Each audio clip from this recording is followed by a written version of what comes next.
Hello दोस्तों, आपका हमारे चैनल मिशन फार्मेसी में बहुत बहुत स्वागत है। आज हम फार्मास्यूटिक्स सब्जेक्ट का दूसरा लेक्चर लेकर के आ रहे हैं, जो कि है buffer system and how it work, यानी कि बफर सिस्टम काम कैसे करता है।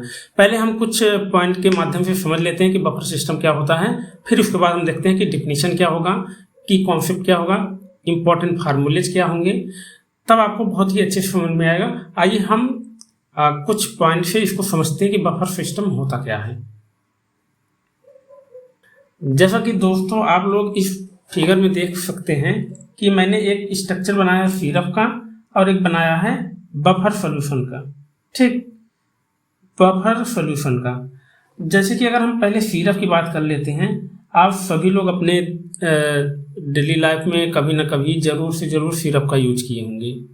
ठीक, तो बात आती है कि जब आप सिरप का यूज करते हैं तो सिरप का यूज करते हैं तो आप उसको कई बार क्लोज करते हैं, कई बार ओपन करते हैं। यानी कि सुबह शाम आप जब लेते हैं सिरप को पीते हैं तो दोनों टाइम आप ओपन करते हैं, क्लोज करते हैं। उसी उतने टाइम में बहुत सारे फॉरेन पार्टिकल इसके अंदर इंटर कर जाते हैं। ठीक, फॉरेन पार्टिकल में आ जाएगा गैसेज हो गए, बैक्टीरिया, वायरस और कुछ अदर मटेरियल आकर के इंटर कर जाते हैं, जिसके वजह से इसमें यानी कि जब ये सभी आएंगे आपस में रिएक्ट करेंगे तो ये एसिड या बेस में कन्वर्ट होंगे। और जब ये एसिड या बेस में कन्वर्ट होंगे तो इस पूरे सिरप का एसिडिक और बेसिक नेचर चेंज हो जाएगा। ठीक, तो उसी से बचाने के लिए हम बफर सॉल्यूशन का यूज करते हैं। जब इसमें हम बफर सॉल्यूशन यूज कर लेते हैं तो अगर हम अब स्मॉल अमाउंट में एसिड या बेस को ऐड करते हैं तो इसकी पीएच में कोई चेंजिंग नहीं आएगा।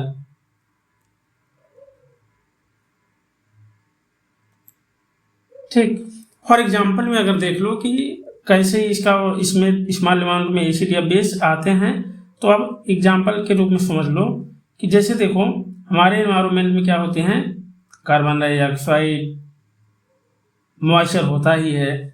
तो इन दोनों आपस में जब रिएक्ट करेंगे तो रिएक्ट करने के बाद क्या बनाएंगे, H2CO3, यानी कि कार्बोनिक एसिड बनाते हैं। जो कि अगर कार्बोनिक एसिड इस सिरप में बनेगा तो सिरप की पीएच चेंज होगी।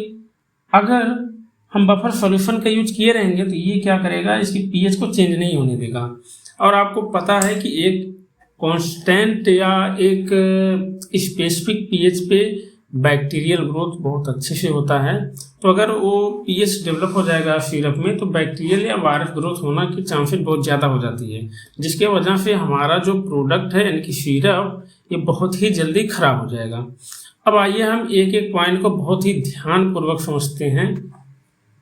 अब देख लेते हैं कि डिफिनीशन क्या होता है। जैसा कि मैंने आपको स्ट्रक्चर बना करके समझाया है कि जब सिरप में कोई बफर सॉल्यूशन ऐड करते हैं तो इसका काम क्या था कि अगर उसमें स्मॉल अमाउंट में एसिड या बेस आके ऐड हो रहे हैं तो उसके पीएच को चेंज होने से बचाना था। तो वही देखो डिफिनीशन में लिखा गया है कि a buffer system is a solution that resist sudden change in pH when a small amount of acid और बेस इज एडेड। यानी कि ये पूरा डिफिनीशन वही कह रहा है कि अगर स्मॉल अमाउंट में एसिड या बेस हमारे प्रोडक्ट में आकर के यानी कि सिरप में आकर के अगर ऐड होते हैं तो उसके पीएच में कोई चेंजिंग नहीं होनी चाहिए, यानी कि रजिस्टेंस का काम करना चाहिए। तो बफर जो है ये रजिस्टेंस का काम करेगा, यानी कि उसके पीएच को चेंज बिल्कुल भी नहीं होने देगा। ठीक, अब देखो लिखा गया सिंपल मीनिंग हम देखते हैं, लिखा गया है buffer equal to pH protector. Buffer का एक ही काम है पीएच को प्रोटेक्ट करके रखना। ठीक, अब हम देखते हैं कि कॉन्सेप्ट क्या होते हैं। पहले तो हम देख लेते सिंपली आप जान लीजिए कि बफर जो होते हैं बेसिकली टू टाइप के होते हैं, acidic buffer and basic buffer. अब हम बात करते हैं कि कॉन्सेप्ट में पहला पॉइंट है कि बफर जो होते हैं बनाए कैसे जाते हैं। ठीक, तो हम पहला देखते हैं। पहला जो बफर सिस्टम दिया गया है ये एसिडिक के लिए दिया गया है और सेकेंड वाला जो दिया गया है ये बेस के लिए दिया गया है। ठीक है, इसको आप ध्यानपूर्वक देखिएगा कि एसिडिक बफर कैसे बनेगा और बेसिक बफर कैसे बनेगा। जैसे कि देखो दोस्तों, यहाँ पे एग्जाम्पल में दिया गया है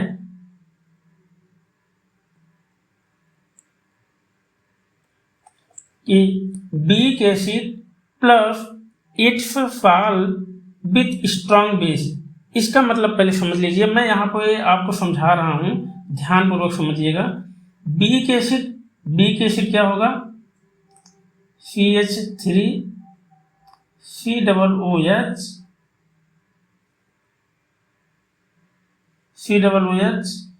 plus it's salt with strong base. अब हम देखते हैं इसका सॉल्ट और स्ट्रॉन्ग बेस के साथ कैसे बनेगा। हम पहले इसका क्या करेंगे, वीक एसिड ले लेंगे, CH3 COOH प्लस दिया गया है स्ट्रॉन्ग बेस। स्ट्रॉन्ग बेस क्या होता है, NaOH। ठीक, अब हम इन केवल हम इसकी बात करेंगे, जो कहा गया है it's salt with strong base. अब हम आगे लिखेंगे CH3 COOH जो कि वीक एसिड है। अब हम लिखेंगे जो मेन इसमें लिखा गया है, इसका सॉल्ट हमें लिखना है। इसका सॉल्ट क्या होगा, ये दोनों आपस में रिएक्ट करके क्या बनाएंगे, CH3 COONA।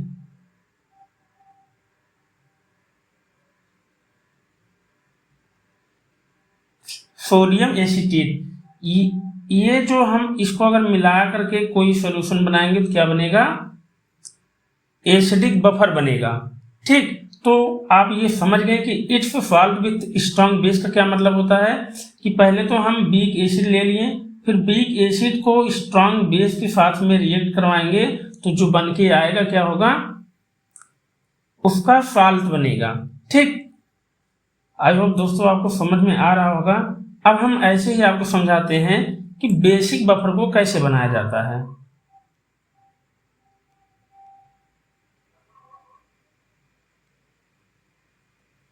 बेसिक बफर में देखो क्या लिखा गया है, weak base plus it's salt with strong base. फिर फार्मूला लिखा गया example NH4OH ammonium hydroxide plus ammonium chloride. अब हम इसको समझते हैं कि कैसे अमोनियम क्लोराइड लिखा गया है, ये डायरेक्टली कैसे लिख दिया गया है। अब अगर हम देखते हैं तो अब हम लिखेंगे कि अमोनियम क्लोराइड कैसे आया है। तो पहले देखो NH4 की बात किया गया, हम NH4OH लिख दिए प्लस वीक बेस, फिर ये वीक बेस है, तब हम फिर वीक बेस को लिखेंगे NH4OH प्लस लिखा गया है it's salt with strong acid. अब हम स्ट्रॉन्ग एसिड को लिखेंगे, स्ट्रॉन्ग एसिड में आप क्या आ जाएगा, हाइड्रोक्लोरिक एसिड।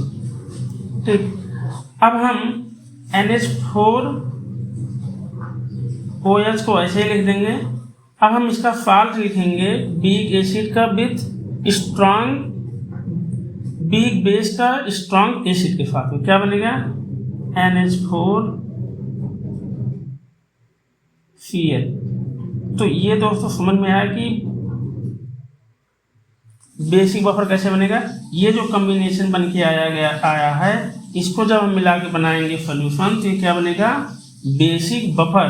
तो आपको ये समझ में आ गया होगा कि NH4 प्लस NH4Cl कहाँ से आया, और इसमें एसिडिक वाले में CH3 COONA कहाँ से आया। अब हम अगला पॉइंट देखते हैं, कुछ इंपॉर्टेंट फार्मूलेज को।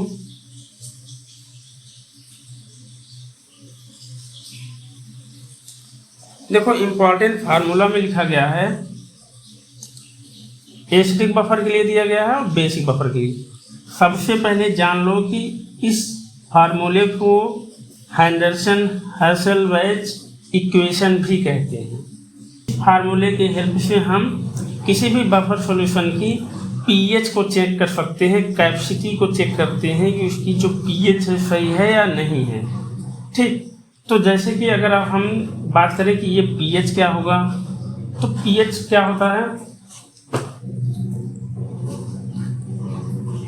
पीएच का मतलब होगा कि जो हमारा सॉल्यूशन है कितना अम्लीय है, यानी कि कितनी एसिडिक है।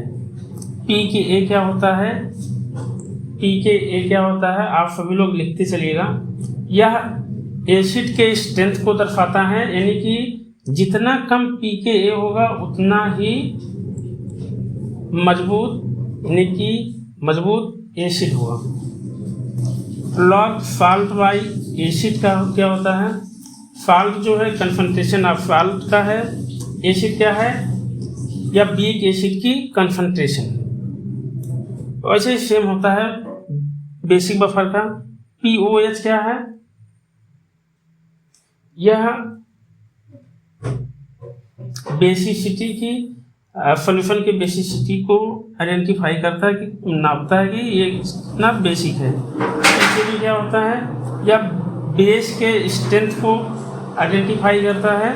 और लॉग सॉल्ट बाय बेस क्या है कि concentration of salt and concentration of base बताता है। अब हम अगले पॉइंट को डिस्कस करेंगे। अब अगला पॉइंट हमारा क्या है, चौथा पॉइंट, हाउ बफर वर्क, यानी कि बफर सिस्टम काम कैसे करते हैं। अब इसको हम डिटेल में आपको समझाएंगे, आप ध्यानपूर्वक समझिएगा, नहीं तो आपको कॉन्सेप्ट क्लियर नहीं होगा। देखो केस नंबर 1 में दिया गया है कि जब हम एसिड को ऐड करते हैं, ठीक, तो क्या होगा, H+ आयन ऐड होगा, buffer remove extra H+ ion. Reaction में देखो दिया गया है CH3COO -+H+ है, तो जाकर के मिलके क्या बन रहा है, एसिटिक एसिड। अब इसको हम थोड़ा सा डिटेल में देख लेते हैं कि ये काम कैसे करता है, ताकि आपको कॉन्सेप्ट 100% क्लियर हो जाए। देखो हमने पहले पॉइंट में अभी जस्ट ही बताया था कि एसिडिक बफर कैसे बन रहा था, CH3COOH, यानी कि वीक एसिड हो गया। ये हम बेसिक बफर के लिए बात कर रहे हैं करंट टाइम में भी। और क्या था, सेकेंड केमिकल क्या यूज करना था हमें, सोडियम एसीटेट को, CH3COO, यानी इसी कॉम्बिनेशन से हम एसिडिक बफर को बनाएंगे। अगर जब इसके हम मिलाएंगे इन दोनों को, सॉरी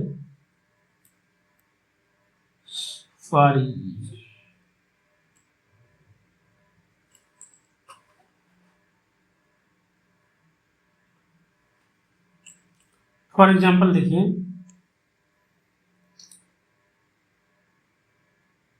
इसमें मैंने एसिडिक बफर को बना लिया।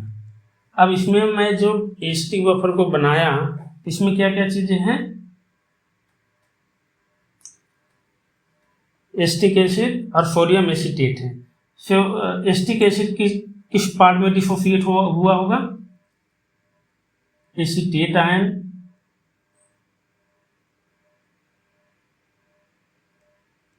प्लस H+ आयन में ये डिसोसिएट हुआ होगा, इसमें है।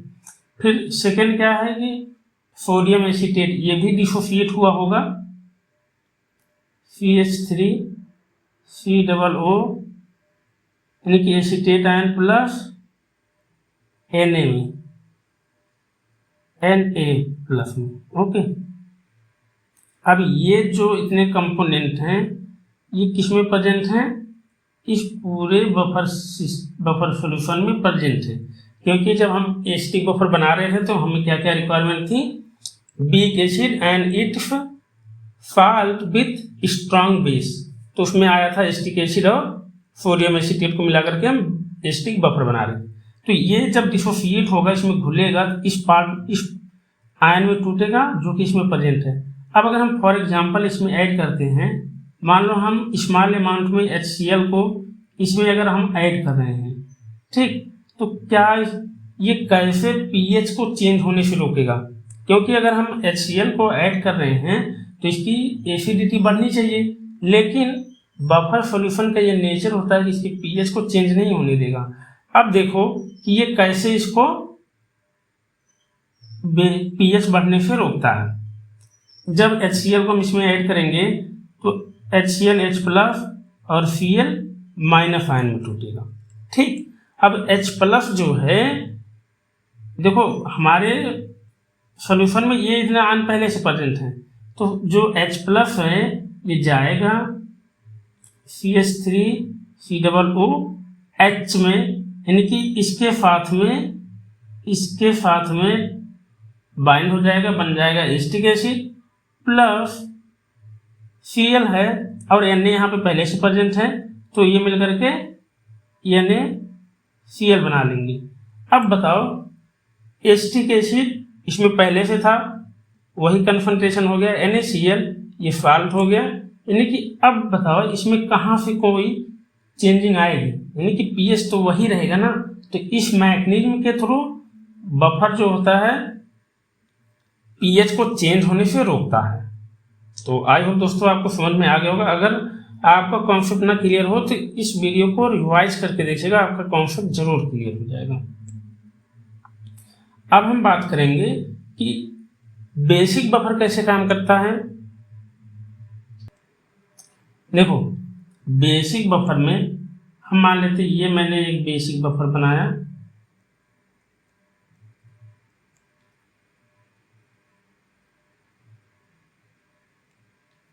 ठीक, और बेसिक बफर बनाने के लिए हमें कौन सा कॉम्बिनेशन रिक्वायर था,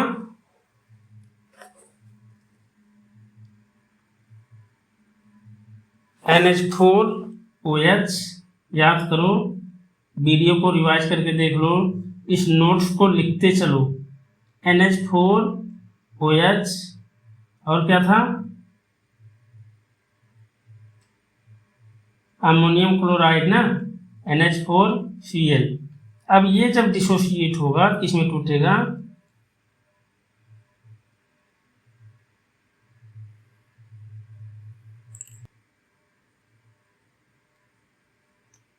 प्लस OH माइनस में टूटेगा।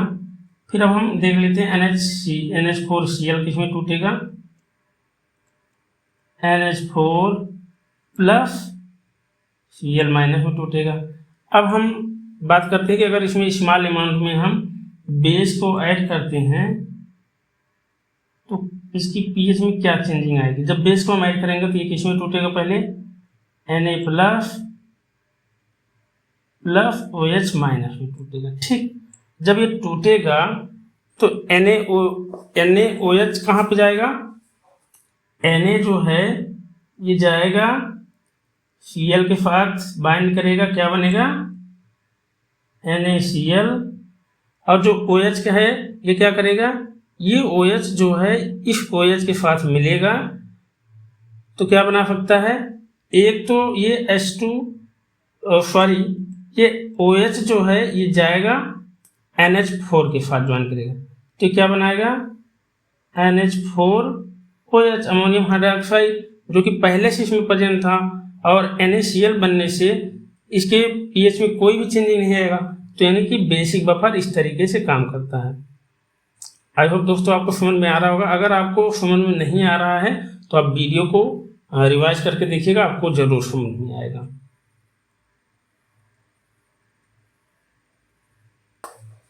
तो दोस्तों देखो, वही चीज इसमें कहा गया है, one base is added, example OH ion add करेंगे हम तो buffer remove extra OH ion को।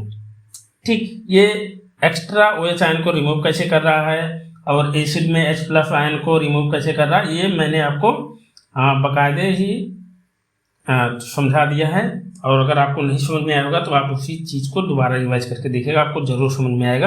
अब आइए हम फ्लो चार्ट के माध्यम से समझ लेते हैं कि ये काम कैसे करता है, इनकी बफर काम कैसे करता है। पहला कि स्मॉल अमाउंट में एसिड को जो हम ऐड करेंगे तो extra H plus ion produce होगा, यानी कि प्रोटॉन आयन प्रोड्यूस होगा। ये क्या करेगा, salt part remove H plus, ये H प्लस को रिमूव करेगा। वीक एसिड फॉर्म, एक वीक एसिड बनेगा, जैसे कि मैंने पहले बताया कि CH3COO में टूटेगा, फिर जब इसमें से HCl में से H बचेगा तो ये एसीटेट आयन के साथ जाकर बाइंड करेगा तो वीक एसिड बनाएगा। pH ऑलमोस्ट कांस्टेंट, यानी कि pH हमेशा कांस्टेंट रहेगा। सेम वैसे ही होता है बेस के लिए, जब स्मॉल अमाउंट में हम बेस को ऐड करेंगे तो एक्स्ट्रा हाइड्रोक्साइड आयन प्रोड्यूस होगा, तो जो कि वीक एसिड न्यूट्रलाइज करेगा। फिर आएगा वाटर प्लस साल्ट फॉर्म होगा, वाटर बनेगा और साल्ट बनेगा, और pH ऑलमोस्ट कांस्टेंट रहेगा, जो कि मैंने आपको बहुत ही अच्छे तरीके से समझाया है। अगर आप उसको अच्छे से देख लेते हैं तो आप कभी नहीं भूलेंगे। ठीक, अब यहाँ पे देखो दिया गया कि टाइप ऑफ बफर, बफर के कितने टाइप होते हैं, स्टिक बफर और बेसिक बफर। स्टिक बफर क्या होगा, pH 7 से कम होना चाहिए, और बेसिक बफर में pH हमेशा 7 से ऊपर होगा। ये देखो इसका कॉम्बिनेशन दिया गया जो मैंने आपको पहले ही बता दिया है। और अब हम आगे देखते हैं रियल लाइफ एग्जाम्पल में क्या है।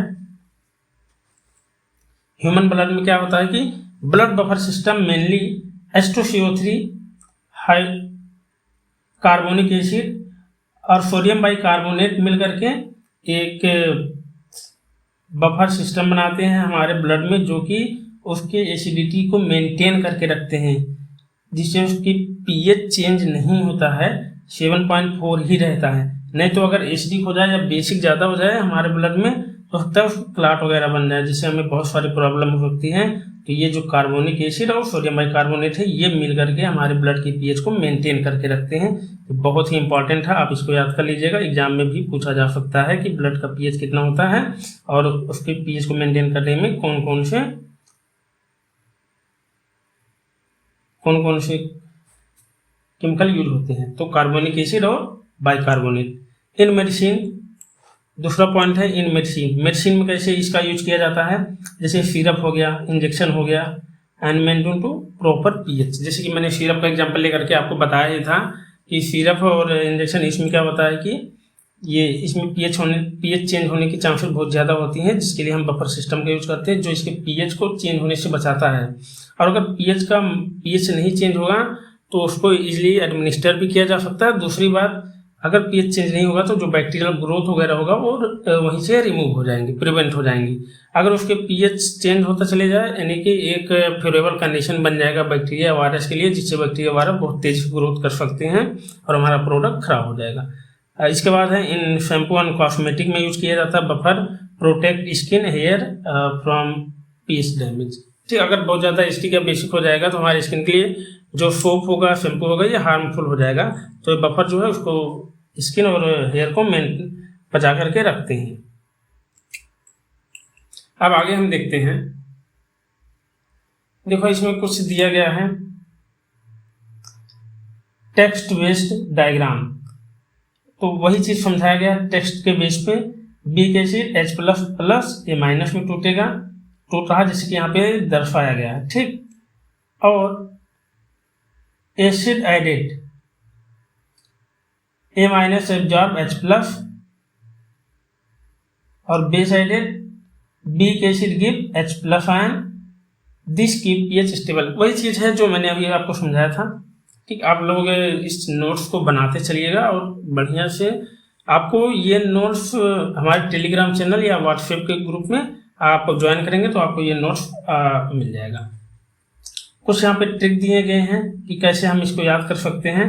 पहला है trick number 1, weak plus salt equal to buffer, यानी कि वीक एसिड प्लस इसका साल्ट विथ स्ट्रॉन्ग बेस के साथ रहेगा तो क्या बनेगा, बफर बनेगा।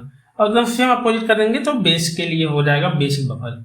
Always remember buffer equal to weak acid और बेस प्लस इट्स साल्ट। एकदम बहुत ही सिंपल लैंग्वेज में बताया गया है कि बफर क्या होता है, buffer equal to weak acid. अगर एसिड के लिए हम बात करेंगे तो वीक एसिड का यूज करेंगे, और अगर बेस के लिए हम बात करेंगे तो वीक बेस का बात करेंगे। ठीक, तो पहले एसिड के लिए हम बता देते हैं, buffer equal to weak acid plus its salt with strong base. Same opposite होगा बेस के लिए, आप लोग इसको लिख लीजिएगा। ट्रिक नंबर 2 क्या दिया गया है, buffer equal to bodyguard of pH। अच्छा, हम आपको एक कहानी बता देते हैं जिससे आपको बफर एकदम बहुत ही अच्छे समझ में आ जाएगा। एक थे pH महाराज के 2 दुश्मन, एक दुश्मन का नाम एसिड, दूसरे दुश्मन का नाम बेस। अब ये दोनों हमेशा बेस महाराज को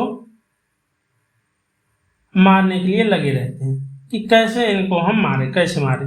तो पीएच महाराज जो हैं ये अपने आप को बचाने के लिए किसको रख लिए, अपने मंत्री सेनापति बफर को रख लिए। तो अब जब जब एसिड और बेस पीएच महाराज पे आक्रमण करते हैं तो जो इनके सेनापति बफर जी हैं ये आएंगे, इनको क्या करेंगे, न्यूट्रलाइज कर देंगे, यानी कि हरा के भगा देंगे, जिससे पीएच महाराज पे कोई भी इफेक्ट इनका नहीं पड़ पाता है। ठीक, अब हम आगे देखते हैं।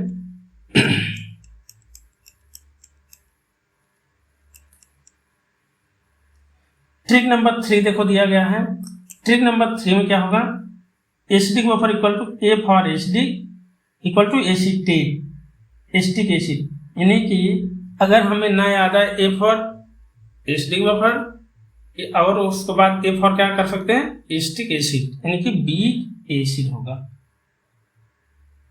और बेसिक बफर के लिए B for base equal to ammonium hydroxide. ठीक, ये आप जरूर याद करके रखिएगा, नहीं तो आप भूल जाएंगे एग्जाम में। और यहाँ पे कुछ इंपॉर्टेंट पॉइंट दिए गए हैं जो कि आप नोट्स प्रोवाइड कर दिया जाएगा टेलीग्राम चैनल पे, आप डाउनलोड करके पढ़ सकते हैं। ये कुछ एग्जाम टिप्स दिए गए हैं, ये सारा क्विक रिवीजन पॉइंट है जो कि आप हमारे टेलीग्राम चैनल या व्हाट्सएप ग्रुप में ज्वाइन करके इस नोट्स को प्राप्त कर सकते हैं। ठीक, आई होप दोस्तों आपको समझ में आया होगा, ये लेक्चर बहुत ही पसंद आई होगी। अगर आपको ये लेक्चर पसंद आई है तो हमारे चैनल को लाइक शेयर सब्सक्राइब कीजिए, जिससे हम ऐसी इंफॉर्मेटिव वीडियो को बनाते रहें और हम मोटिवेट हुए रहें। धन्यवाद दोस्तों।